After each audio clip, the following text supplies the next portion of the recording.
Hey everyone, welcome back. Today I'll be showing you this time lapse of a cowboy on horse, one of my largest commission pieces to date. Pretty complex because I have leather, metal, rope, fabric, fur, skin tones going on in here, so there's a lot going on in this particular commission piece. Here I'm starting off with some fabric, his shirt, as well as his leather vest. And I'm kind of easing myself into this commission piece, really getting to know the shapes here, the colors. As you'll notice, there's a lot of bright light. This picture was taken midday, which normally would not be ideal, but I really actually kind of liked it because it created a lot of contrast. You had a lot of bright lights and as well as a lot of dark darks.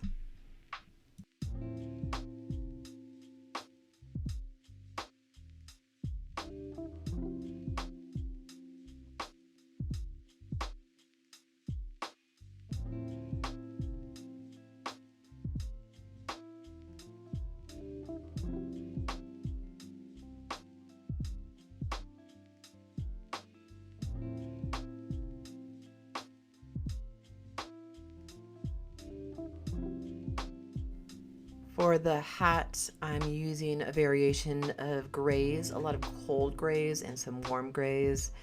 You really got to ask yourself when you're looking at black objects that are lit and aren't completely black, they're going to have some shades of gray. And when you're choosing your grays, are they cool grays? Do they have like a little bit of blue in them? Are they warm grays? Do they have a little bit of brown or red in them? So that's kind of how I differentiate between cool grays and warm grays. And you're just going to create a lot of depth. Sometimes you could actually have both cool and warm grays on the same object. Moving into the face, I'm putting like the pinks and the reds down as my base tones. Obviously, I don't want these bright pinks and reds showing through as their true colors, but when you mix them with burnt ochres as well as other light flesh tones, you're going to get those nice rosy cheeks, nice flesh tones that look nice and even, pink, not too pink, not over the top. I'm also using some browns, even some blacks. Some people say, oh, I never use blacks. I would say whatever works. In this case, I think it does.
You'll begin to notice the extreme lights and shadows as I move along in this commission, especially in his jeans, especially in the horse. You'll notice as when I was drawing in the face, like the extreme shadows, and they're really easy to do. I think sometimes beginners tend to shy away from the extreme contrasts. I would say don't shy away from them. You just have to use darker colors and light. You're going to use dark colors and light colors together, side by side. So don't shy away from them. They're not as hard to do as you would think.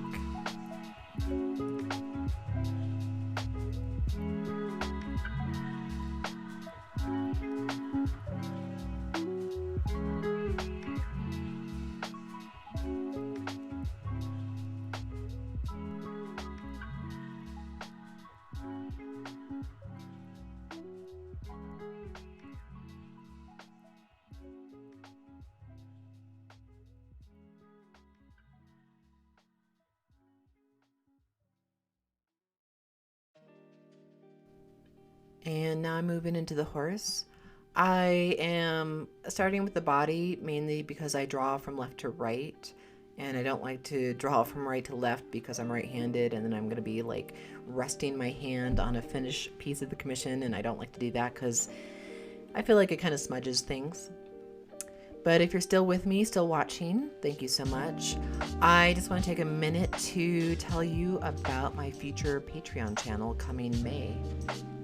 So, come May 1st, I will be starting a Patreon channel that will be going over color pencil techniques, such as what I'm doing here in this commission, as well as other mediums like charcoal, graphite, and pen and ink. So if you follow me on Instagram, you'll definitely see more of my other styles that I don't always show on my YouTube channel. Definitely go and check those at Thai Blue Art. And definitely stay tuned as I announce more information on my Patreon channel. Thanks.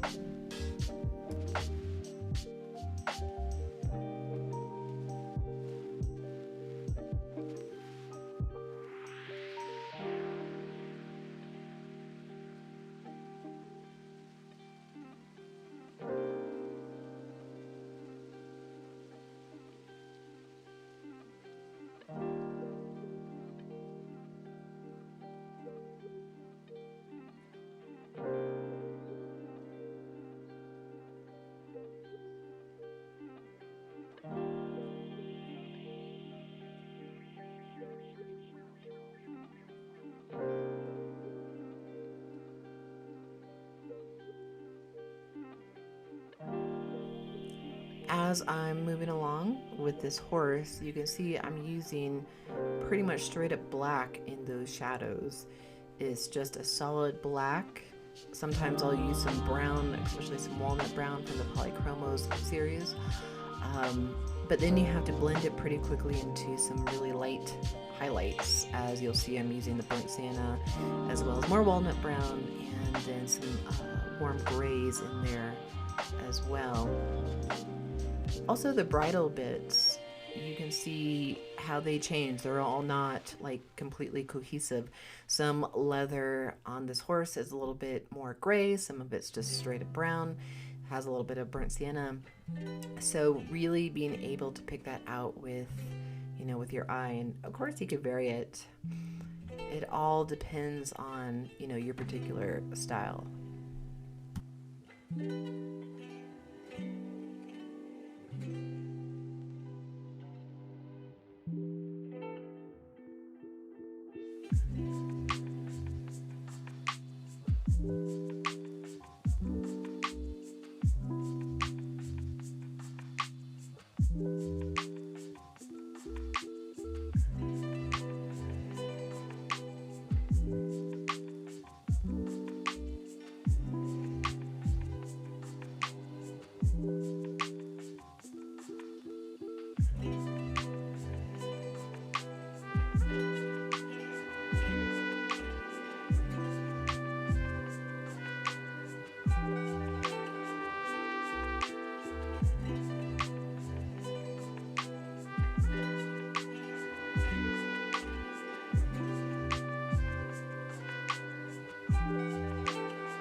In the reference photo, the rope that's around the horse's face, as well as the rope that's in the lap of the rider, was a brighter red and pink.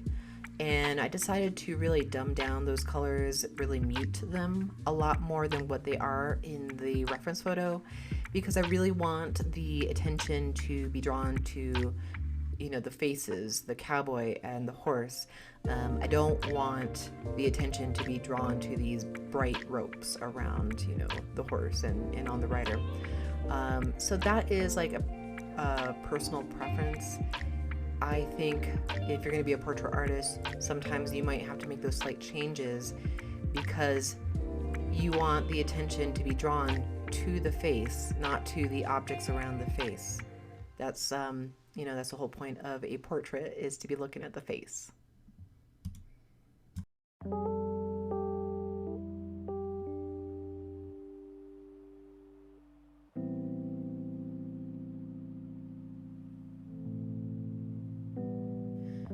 So here I'm working the studs into the bridle bits, and it's quite tedious. You have to work around each little stud to draw the leather as well as draw the shadows. It's not as hard as it is just kind of tedious. And you want to make sure the values stay correct in the leather so you're getting the shadows in so it looks three-dimensional. Again, not hard, just tedious.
Now you'll notice the horse's face has a lot more ochre, yellow ochre, burnt sienna. Really changes, really shifts, and that's going to really make the horse, you know, come to life, really pop. So the body of the horse is a lot more brown, a lot more burnt sienna, but then the face really, you know, picks up the ochre. And it's not hard to make those transitions, especially if you just kind of draw what you see. Don't draw what you think you see.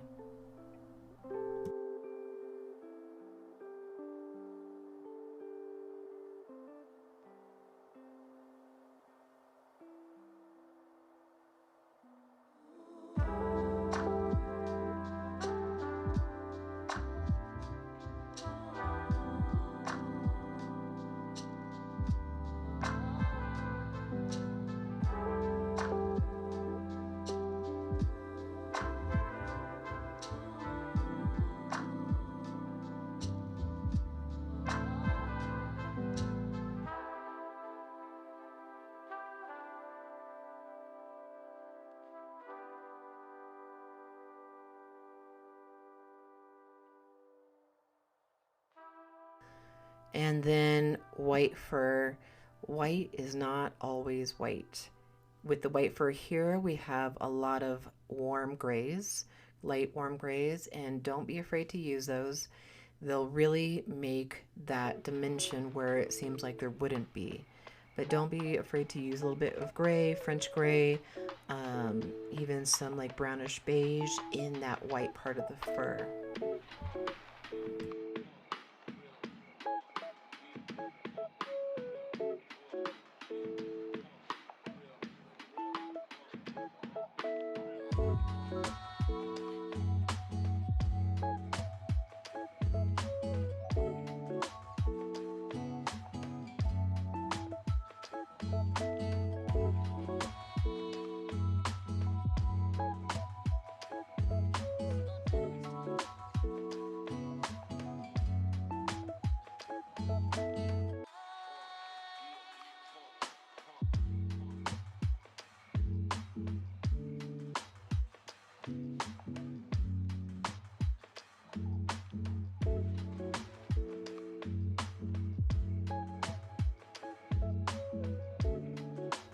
And as I come to the end of finishing this commission, I finish up with the last of the bridal bits. There's some metal, there's some leather.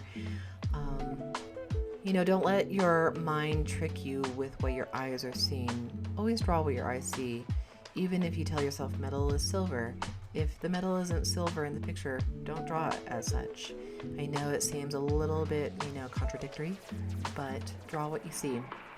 But I hope you join me for my future Patreon, and I'll be going over more details of how to draw metal, how to draw leather, how to differentiate the two, and how to make beautiful commission pieces or beautiful art for yourself.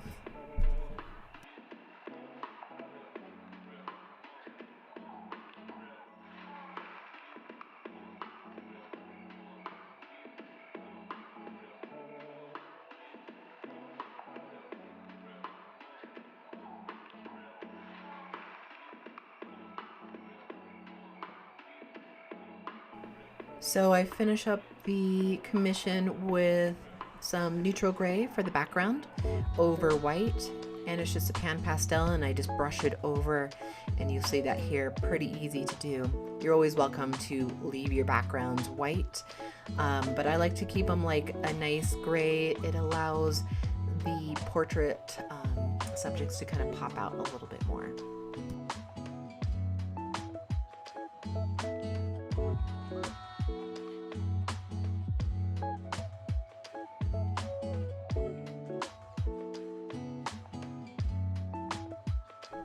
Thanks so much for joining me in this video. Look forward to seeing you in future ones, as well as on my future Patreon channel. Have a great day. Bye.